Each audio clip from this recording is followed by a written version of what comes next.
কমলাপুর এলাকার শিকদার বাড়ির পাশের ঘটেছে এক চাঞ্চল্যকর ঘটনা। এলাকাবাসীর অভিযোগ, স্থানীয় এক নারী হীরা, যিনি 3 সন্তানের জননী, তার সঙ্গে অনৈতিক সম্পর্কের সন্দেহে আটক করা হয়েছে নয়ন নামে এক যুবককে।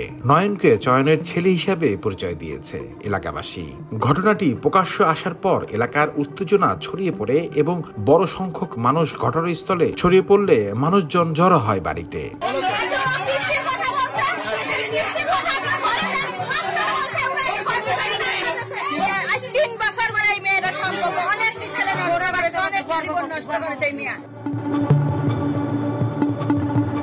ঘটনা সূত্রে জানা যায়, সন্ধ্যায় এলাকাবাসী হীরার বাড়ির সামনে সন্দেহজনক আচরণ লক্ষ্য করে নয়নকে আটক করে। তবে ঘটনার দিন নাকি নয়নকে হীরার বাড়ির আশেপাশে অস্বাভাবিক অবস্থায় পাওয়া গেলে কয়েকজন যুবক তাকে জিজ্ঞাসাবাদের নামে আটক করে। এলাকাবাসী জানায়, হীরার স্বামী দীর্ঘদিন যাবৎ প্রবাসী কর্মরত থাকায় এই সুযোগে হীরা ও নয়নের মধ্যে অনৈতিক সম্পর্ক গড়ে উঠেছে, এমনটাই অভিযোগ করেছে কয়েকজন এলাকাবাসী।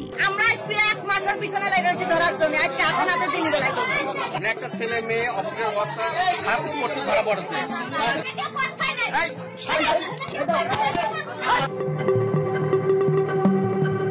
অন্যদিকে নয়নের পরিবার থেকেও অভিযোগ অস্বীকার করা হয়েছে। নয়নের বাবা চয়ন বলেন, আমার ছেলে কোনো খারাপ কাজে জড়িত নয়, লোকজন ভুল বুঝে তাকে ধরে ফেলেছে।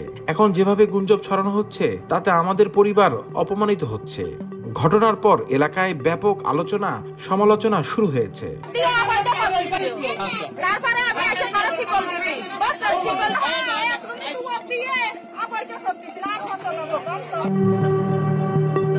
ডেস্ক রিপোর্ট, রিকাব নিউজ।